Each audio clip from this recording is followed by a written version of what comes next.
If you guys don't mind, could you just kind of, we know each other fairly well, Pam and I, but could you guys just introduce yourself to the rest of the group? And just so you know, these guys are all people that are either owners or, in most cases, business development people Okay, working for the SCP MSP community. perfect. Great. Thanks, Michael. Thanks for Thank having you. us. We appreciate Yeah. it. I'm Pam Diaz. I am the CEO and president of Entara. I have been with Entara about 8.5 years. Entara has Wow. been in business for 24 years. So we are a full service extended, we call ourselves an extended service provider. So security first MSP, MSSP. We run the full life cycle of everything, but we also have an extremely important part of our business that is now incident response. So it's become about half of our business over the last 4-5 years now. And that has really helped us just grow our ability to increase sales, recurring revenue sales. As everybody on this call knows, recurring revenue sales are all about the trust that you have to get with those folks. And you don't get trust faster than helping people recover from an incident. So that's been a really unique part of our business. I think the other thing I would add, Pam, is are you guys still heavily focused in financial services? So we are, financial services is definitely one of our ICPs. I would say probably we are about 55% of our clients are Oh, wow. financial services. We've expanded over time because once you can support financial services, you can really support anyone. From a But security standpoint, for sure, yeah. yes, I think the other thing we're now going to really, and Deniz will talk about this a bit more in depth, we're really kind of leaning back into our roots on the financial services side this year in 2025, because what we have found is the appetite and the cost model, which we have, we are not the lowest cost MSP, and we never will be. We have to work with clients who invest in security and invest in their IT stack. So most of the time, that's financial services. And how about you? Can you give us your background, if you don't Absolutely. mind? Absolutely. Yeah. So I have been with Entara now for 6 years, Oh, wow. and I joined as an engineer in the help desk, and I ended up running our managed services desk for about 2-3 years. And then I moved into this role. My title is Chief Growth Officer. I would Cool. describe what I'm in charge of as like half sales. I oversee our sales team, but also partnerships. I think Pam and I are excited to talk about today Oh, terrific. yeah, like some partnerships, how they play into it, whether it's sales opportunities or just bringing us business generally and growing Awesome. on other people's paper. But Do, yeah, I'm do excited. you have marketing reporting to you, or is marketing a separate? Yes, I actually have marketing, sales, and account management. I know you want to talk a little bit about account management as well. Yeah. Yeah. Awesome. And it's internal and external sales. So we do have different components. When we say account management, that's really referred to our internal sales team. Oh, internal sales team. Okay, cool. Just so we had, part of this is, everybody in the MSP industry uses different words for the same things. Right. So part of all these conversations are always just calibrating vocabulary, right?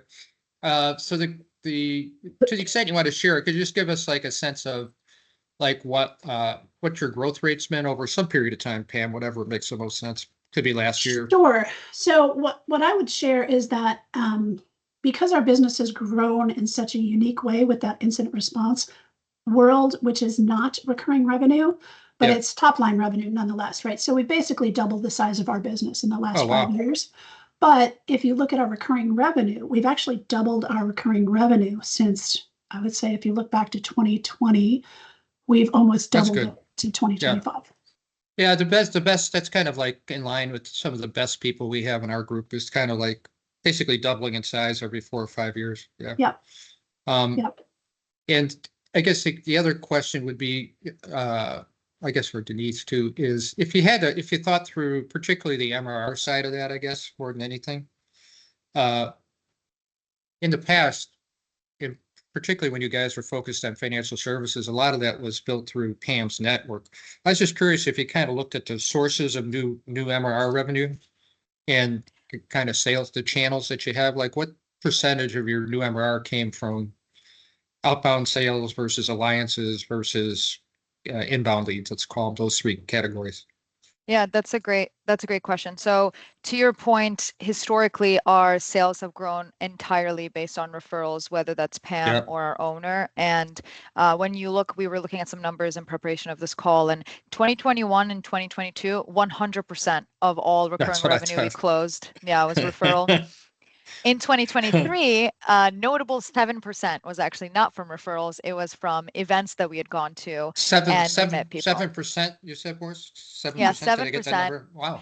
And then 93% was from referrals. But then in 2024, we're excited to tell you that about 10% was from referrals, and the remaining was Oh, about, yeah, that's awesome. majority was alliances, partnerships that bring us opportunities, and then a very small portion of it, about 20%, was from digital marketing, which is something we did not do prior to 2024.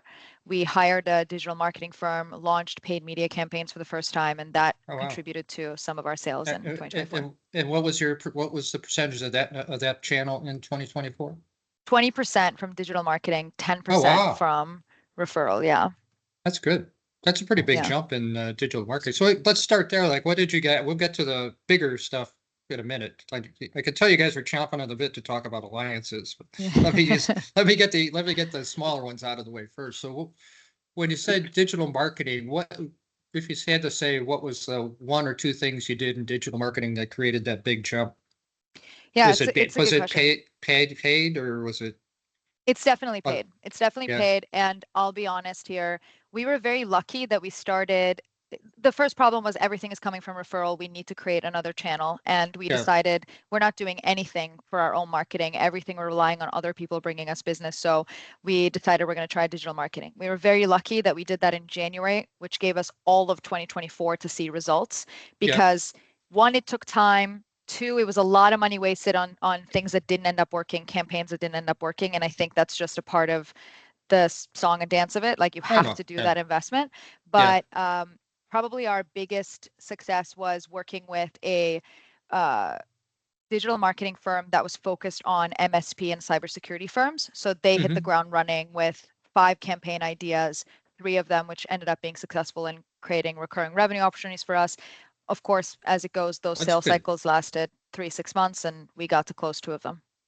Yeah, that's great. No, that's actually pretty impressive. I think can I contrast that with, do you guys like have people doing outreach like sales representatives or BDE people too? We don't. It's something that we Okay, want to try this year. Our sales team, just for context, I'll tell you, we have 2 sales executives, just okay, standard business dev people.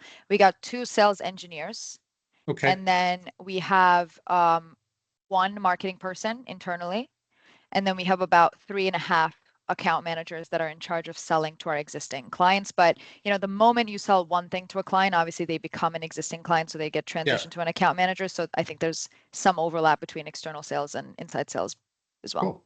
So let's go into the alliance area, and I'm really happy because I always think that's an under leveraged asset for most MSPs. Um, just for background, I came out of Accenture, which you guys might be familiar with because we're headquartered up there. And there's periods of time where, 50 or 60% of our business came from alliances. And so it was interesting to me to see that wasn't as much the case in MSP world, but you sound like an exception to the rule and you're getting a lot of business out of alliances. Can you just tell us what you're doing in terms of alliances? Absolutely, yeah. Um, I can start, and I'm sure I'll forget some Yeah. nuances depending on that. But so we have. Spoken like an engineer, by the way. So we have 2 different kinds of partnerships. One of them is a company that will sell cybersecurity or IT services that Entara doesn't sell. So we refer business back and forth to each other in filling gaps in our service catalog. So Entara doesn't do a pen test, Entara doesn't Oh, do okay. compliance audits. So we establish partnerships with those kind of companies. And then they, of course, have audits and tests that they do where they tell people, here's what you have to fix, but they don't know how to fix it. So they say, come to Entara, they can fix it for Yeah. you. So that I think historically hasn't been the most lucrative partnership. In 2024, we realized we really need to keep pushing to Yeah. not only send them business and get, a very small referral bonus, but instead actually get business from them. I think that's been really interesting. We've gotten a lot of leads that actually have the money to work with Entara, understand the importance of cybersecurity or compliance because they're already working with one of these companies. So it's less of like So, you have to could prove you your give me value. examples of those, like a name or two of those Sure, types yeah. of companies? ACA is an example. Okay, all right. You know, that's that kind of company would be Prescient, companies Yep. like that. Okay, I'm And with you.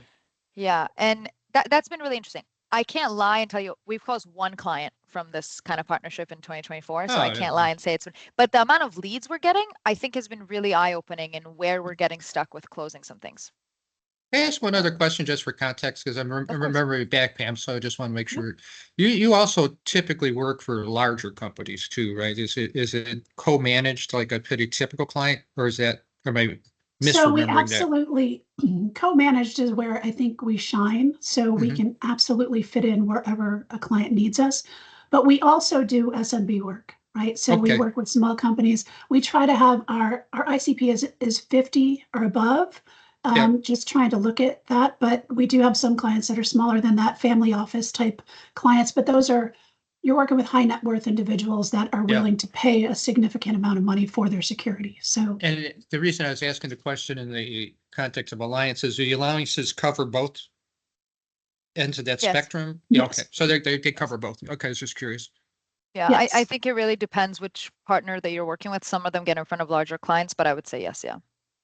So what does it, just out of your experience, like what does it take for an alliance to yield benefits for both sides? Like Mm. what investment do you make in being allies, I guess? Sorry, just before we Oh, talk I'm about sorry. that, which I think is a Yeah. great question, I just wanted to add the second type of partnership we have that I think is a very lucrative one is incident response partnerships. Yeah. So Entera focuses entirely on the restoration piece of incident response. We don't do forensics, we don't do negotiations. So when we That have makes an sense. incident, whether it's coming from insurance, it's coming from legal, we will have a forensics firm that we're working alongside with. We've established partnerships with them where not only are we working alongside, but oftentimes they're subcontracting work to us. Mhm. And then at the end of the incident, usually people will either need cybersecurity project work done so that they don't have another attack, or they will be very upset with an MSP that led to a breach, or they will just Mhm. look for a replacement. So at that time, we've already shown our value by working on the incident. So they're way more likely to sign on. I think the most interesting stat I have seen this year is our average close sales cycle for a recurring MSP opportunity is around 6.5 months Wow. versus if it comes from incident response, Oh, yeah. it's Should be about 2 months. quickly. Yeah. Yeah, 2 months. So The quickest we signed was 3 weeks. and help me, you said this number, Pam, it flew out of my head. What percentage of your total revenue is incident response? Is it 50/50? Right now it's about 50%. Oh, wow, that's a big change. Okay. Yeah, so we actually, I think, looking at the numbers, what's in our marketing material, Denise? How many hours of incident response have we done in the last, 4 years or whatever? 160,000. Yeah. Mhm. So Yeah.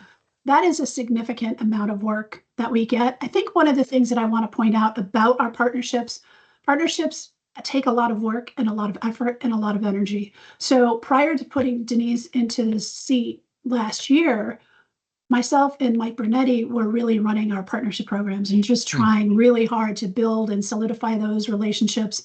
The relationships are the easy piece to build, I think.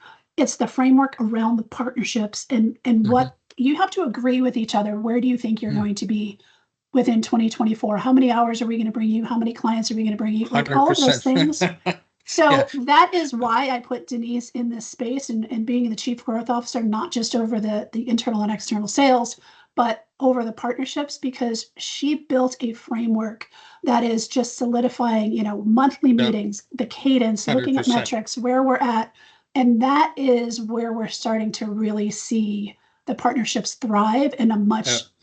more meaningful way than when Mike and I were I'm with just you. kind of running it like Yeah, it was crazy funny and just because meeting ad hoc, right? when I used to say Accenture used to be good at that for like particularly in the ERP era, is basically we were kind of in business together like SAP.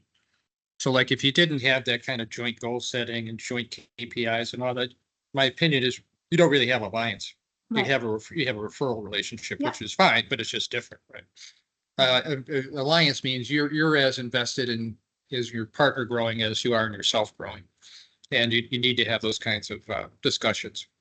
Right. Yeah. And I think the other thing I would say about the partnerships and something that we changed, knowing that we were investing in digital marketing in 2024, 2023 was a year of us doing a lot of in-person meetings, going to events, Yeah, going to different things. That's And true. then we pulled back on that because we didn't see the ROI, because it should have been a significant ROI. It should have been very easy to see that. And unfortunately, we had a lot of great conversations, but not a lot of closure. So we had to, like, obviously not having just deep Yeah. pockets as an entrepreneurial firm, It's you have just to funny. invest in and just It's kind funny of because build for some different reason we've had a aspects. lot of discussions on KPIs recently. And Mhm. it's like what you described kind of, I think, through the pipeline is some things are good for generating qualified sales leads. But the conversion ratio between qualified sales leads to discovery meetings tends to be really low. Yeah. And in some cases, there's other channels where you go directly for the discovery meeting, right? And I know, so in terms of just outreach on your own, do you guys do any outreach? So you do, it sounds like you haven't done it, but I know you've done it.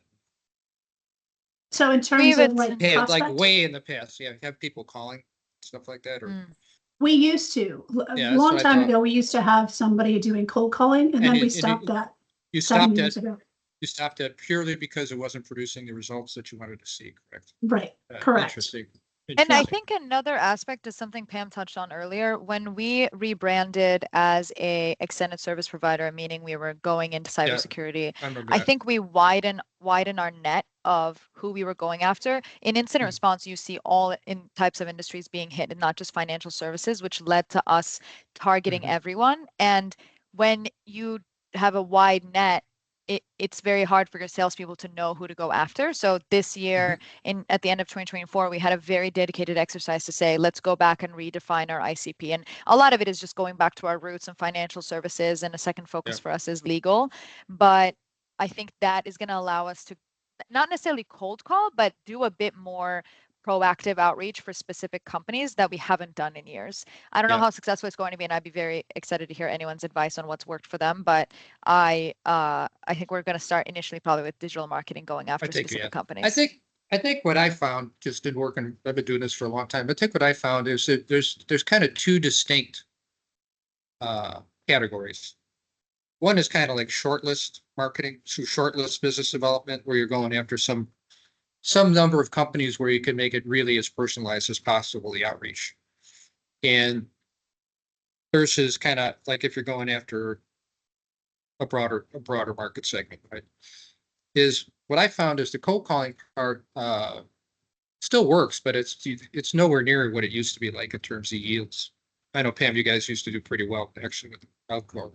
But I think the second thing though is particularly with you guys is the more selective you are in terms of going after a kind of a short list and the more personalized the outreach can be, that seems to work the best. And what I found too is I hope I'm not offending anybody on the call here, but I think you need I don't think it's like kind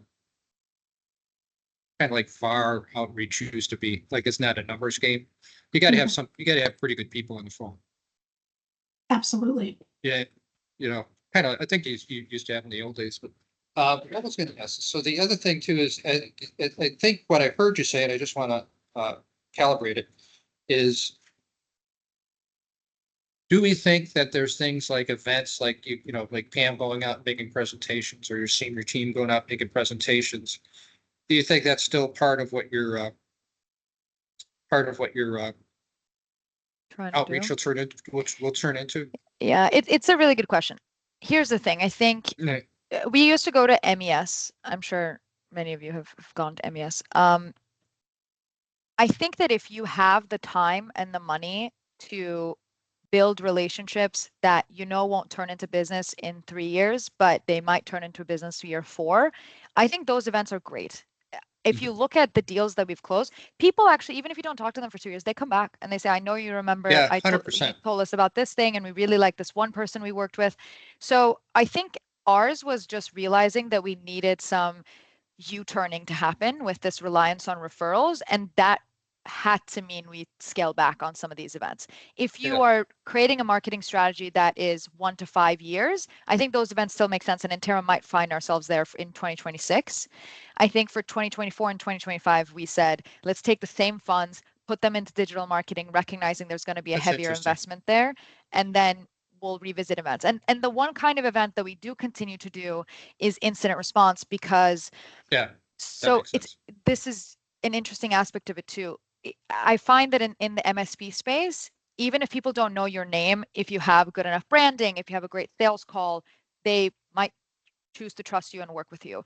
In incident response, there's a lot more of, I've never heard of Pam, or I've never heard of Entara. Yeah, Tell me who you know 100%. so that I can call that person I know and talk about Pam. Like that. I think it's the nature of the Yeah. purchase occasion, really, which is, it's kind of like your house is on fire. Yes, You know, exactly, you don't want to yeah. read, you don't want to read a lot of case studies, right? You want to find the person Yeah. who can put it out.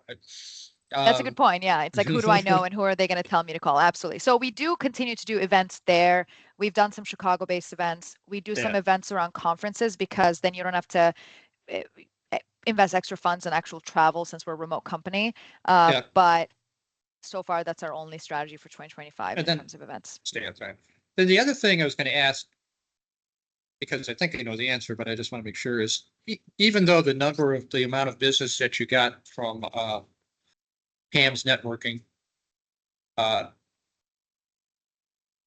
hit a level, basically other things were contributing, right? My guess is Pam still does a lot of networking. So Yes. like, could you just kind of give, like, if you thought about it, I'm a little more familiar with the older days, Pam, was in those days, it was pretty much just working, because you came from the industry, if I remember correctly. So you worked in-house at a big financial services company.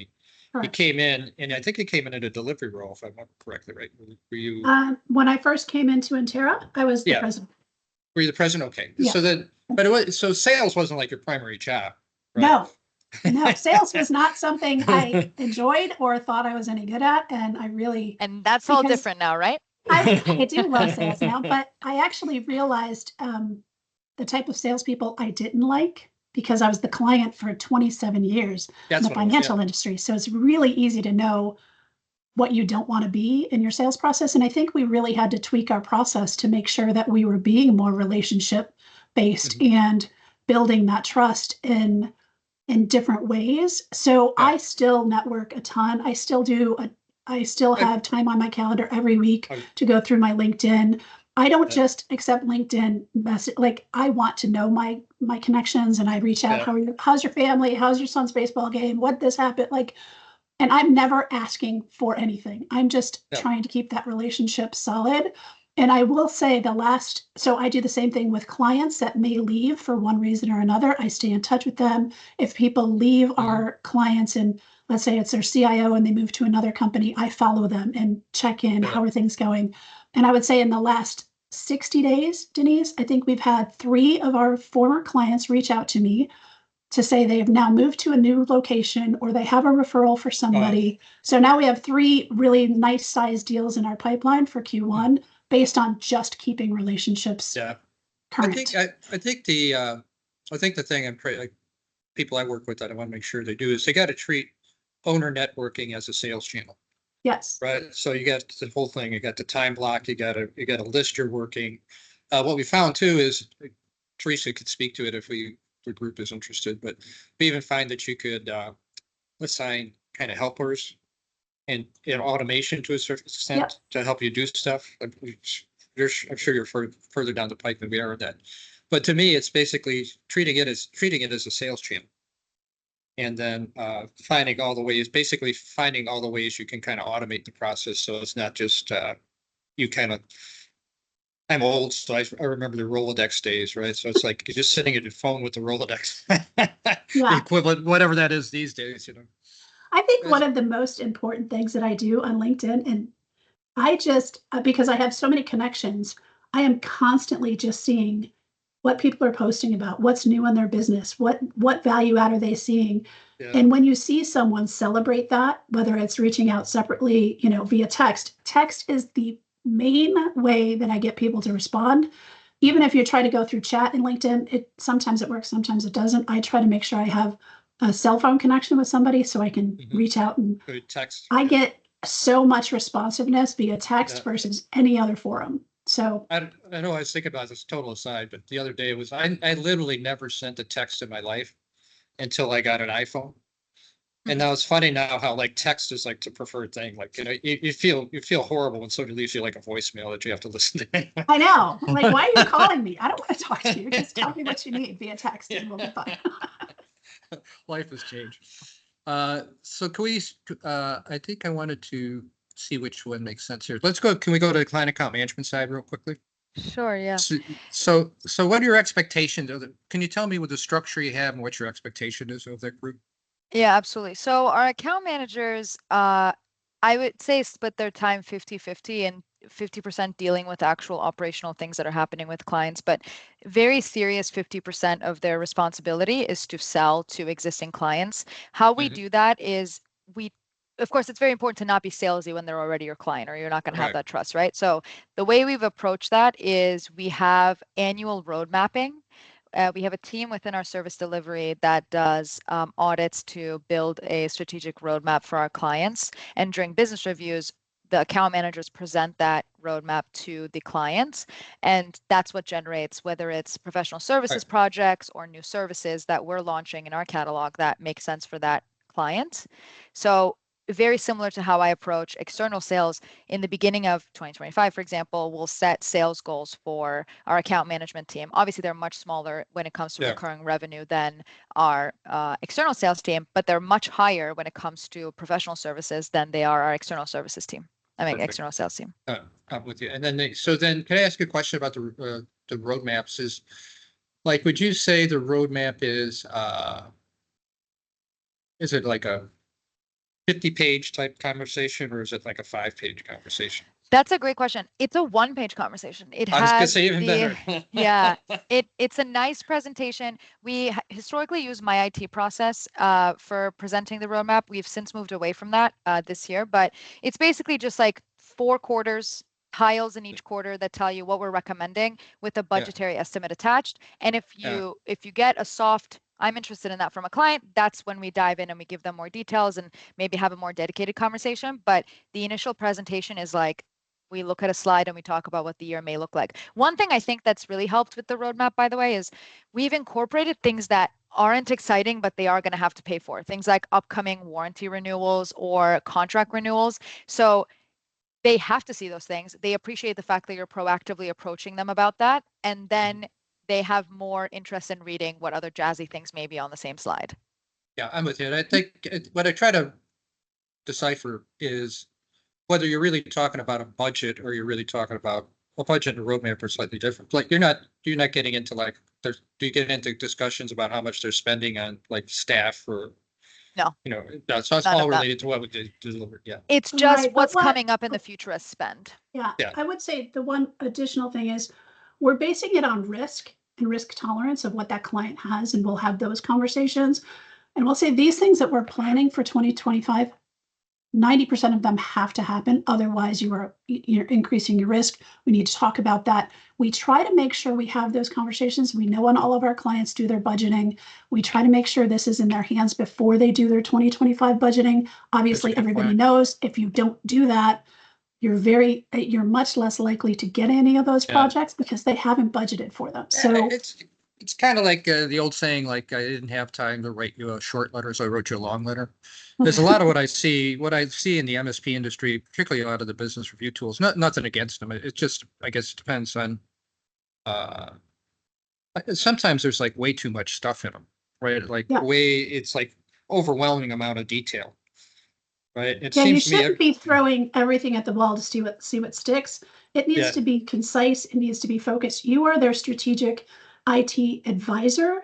And if you're advising them to try to spend, 50% more than they're spending in recurring revenue, like that's not great. Like you're doing something wrong. And you really want to just be thoughtful and strategic. And during those conversations, when we're talking about budget, we're also asking what their business is trying to, what their growth trajectory looks like for 2025. Are they opening new offices? Do they have new employees? Are they opening a new line of business?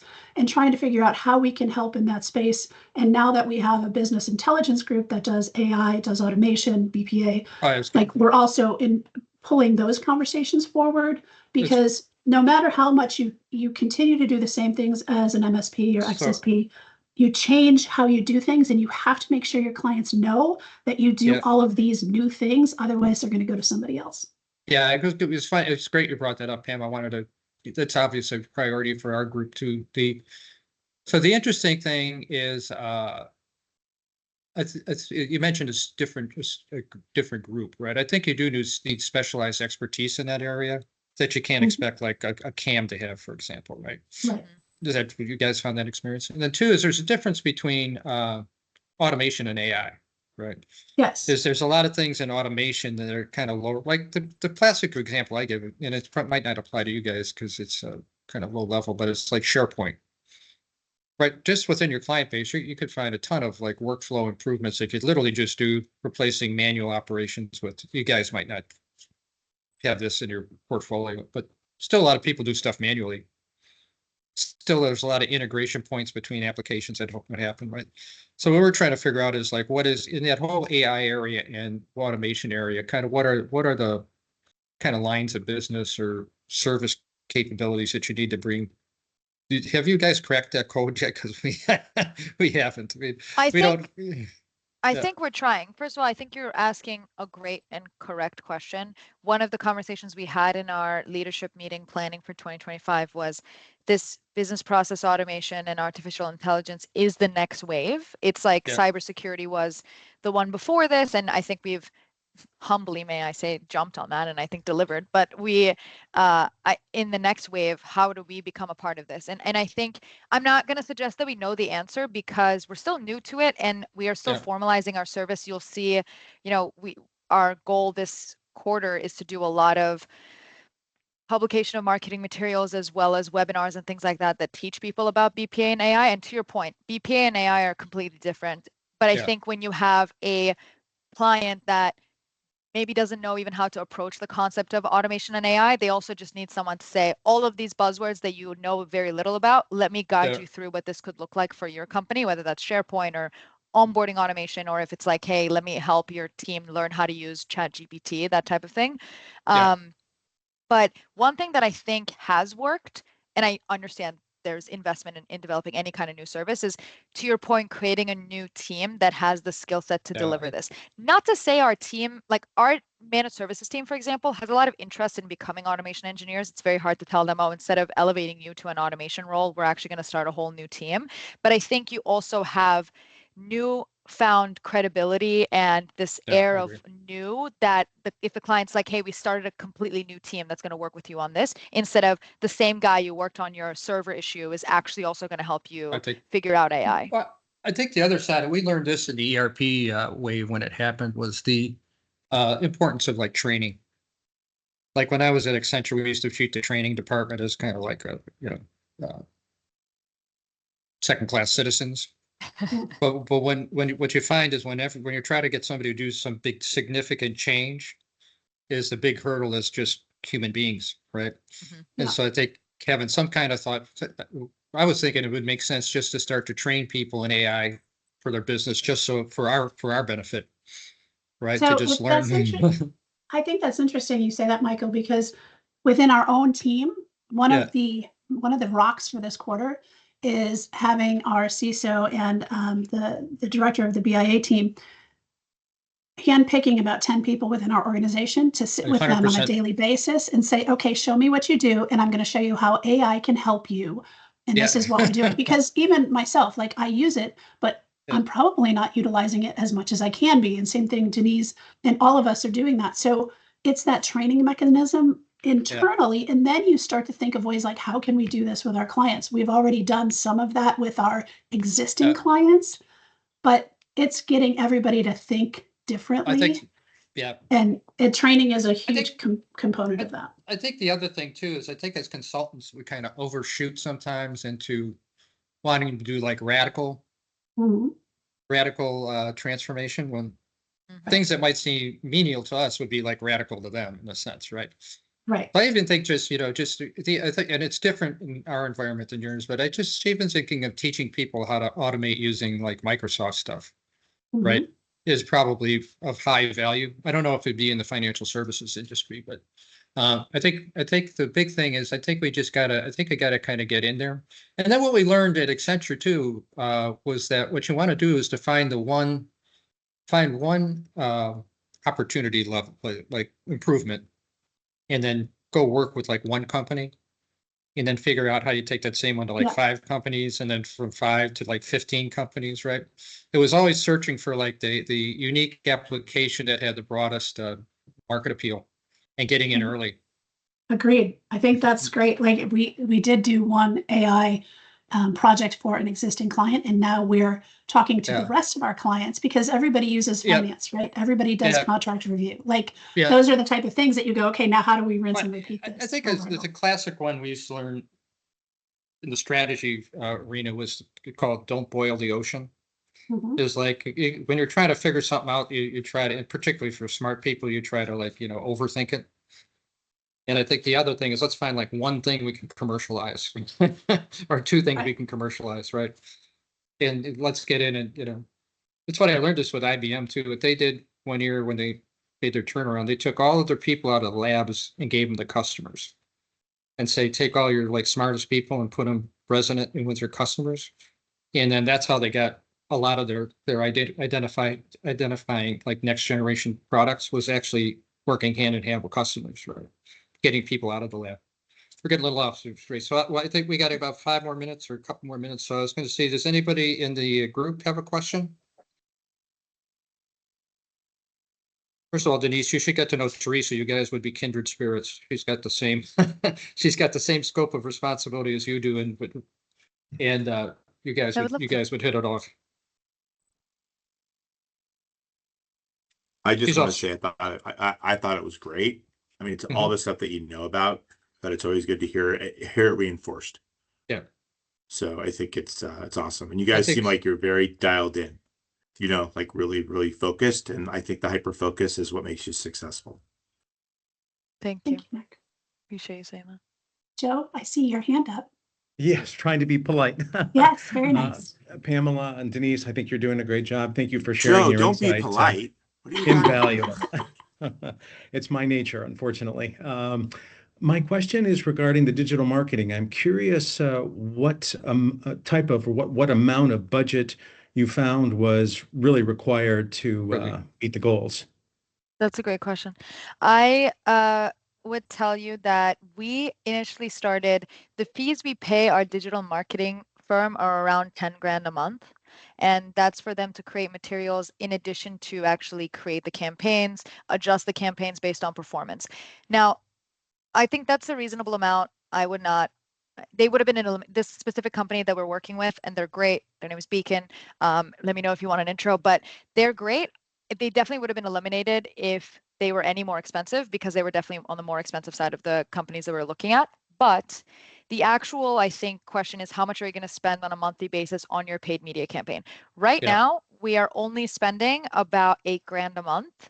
And I would say any lower than that, you're not going to get any results. Even this 100%. at yeah, Mhm. every step of the way, we're hearing back, you need to give this more money. We have to stop this if you're not going to put more money into this campaign. And they understand our limitations. I think very rightfully so. Our leadership team was hesitant to put hundreds of thousands of dollars into something that may not pan out. But I think if I had all the money in the world to choose from, I would probably up that to like 10, 15. That I think would give even better results. It's funny, just in our Thank you, group too. Denise. Teresa could probably speak to this, but I know 7,000 seems to be like the low end. Mhm. And what I don't know if you guys do this. Our 2 of our smarter members get that all paid from MDF funds. So if you guys are Oh. not looking into that, you should check your partnerships to see if they'll help you fund that. You can even get more. That's a great idea. We've only used MDF funds for events in the past, so Yeah. that's something we've never thought about. Thank you, Michael. I'll connect to you and Teresa. You guys could trade notes. You guys are doing a lot of the same things, honestly. That would be great. Yeah. Quick follow-up question. I'm sorry to interrupt, but no, go I'm ahead. curious, how many employees do you have? What's the size of the company? So sorry. we are just shy of 100. We Okay. kind of fluctuate, sometimes go over 100, sometimes go under. But we do have also a contractor bench of 45. And that contractor bench is used really for our incident response. It's a very elastic business. So instead of employing, 60 people full time, we have a team of about 18 full-time employees. And then we have the elasticity of that bench for W2 or Thank you. for, W9. But yeah. Any other questions? I had a question and I wasn't sure, maybe I missed something, but I had a question around the sources that you mentioned, and I wrote down about 7 of them Mhm. for 2025. Which are the ones that you think you're going to increase your efforts? Are there any of those you said, I'm never going to try again, or maybe you will try again? That the ones that didn't really succeed. Mhm. That's a good question. So I think That makes sense. events is something we're gonna spend less money on in 2025. I think we are going to spend more money and effort in digital marketing, just a tiny bit more, but more. I think we are going to try to do a little bit of formal prospecting by the actual business dev professionals. I'm not going to suggest we're going to put money into that. I wouldn't say so, but we're definitely going to try things like cold calling or specifically reaching out to a list of companies. I guess you could say we spend money on that through labor, but I think decrease the effort on engagement through associations, which we don't do, like professional organizations and things like that. Oh, yeah. And I think lean into partnerships. Yeah, partnerships, always networking through Pam and her amazing texting. We've had Good. we've had Nice. really Good mix. Thank you. we had really good luck with associations. If you got to select the associations that your ideal client decision makers are in. That's the whole thing. Yeah, Right. that's a good point. I think we struggled to find the right organizations, and the Yeah. organizations we selected didn't work, which disheartened us to keep trying. Yeah, it's like So- if you're targeting ones where there's too many people that are like noise, that makes it difficult. Yeah. Yeah. So I think one of the things we also are doing in 2025 that is requiring us to move budget into that space, we are now seeing that in our sales cycle, people want to be meeting in person again, where Yeah, I agree. virtually was something that worked for many years, but now people want you to come and visit them. Yeah. So we have had to move some of our funds into the travel Well, for sales and closing, close deals. So I think the other thing we found that may help you guys too, like an association, you got to treat it like a channel.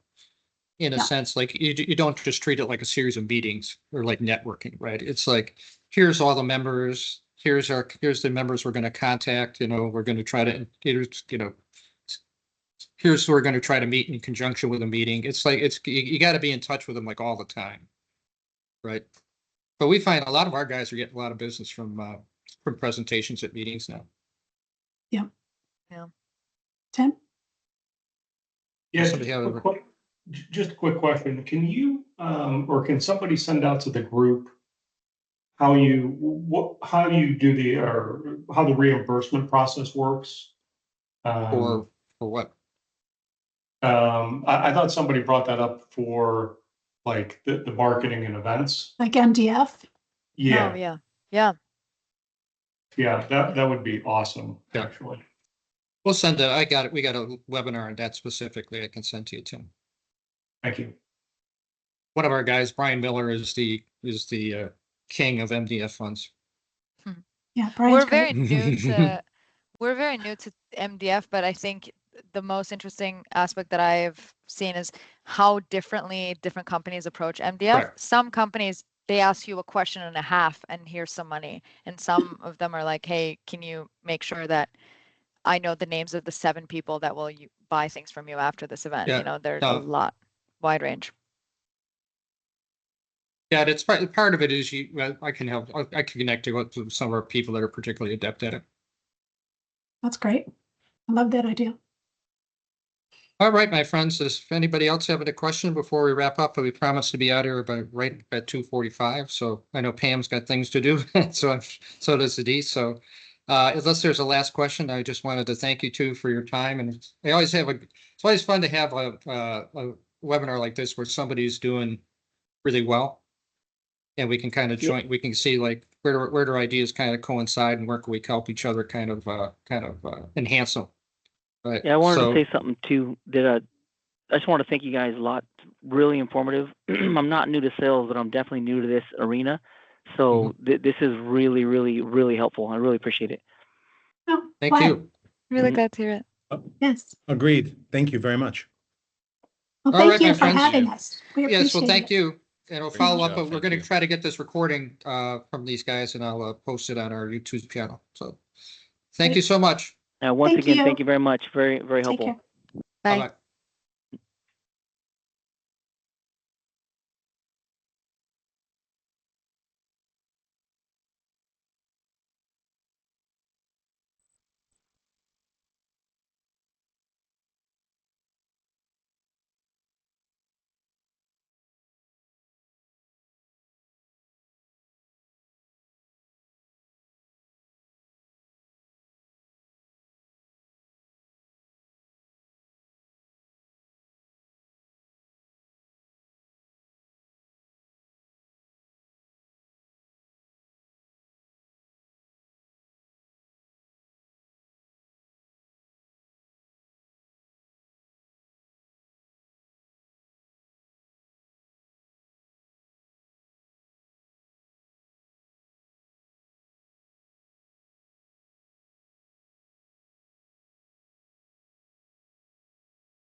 No, I need to.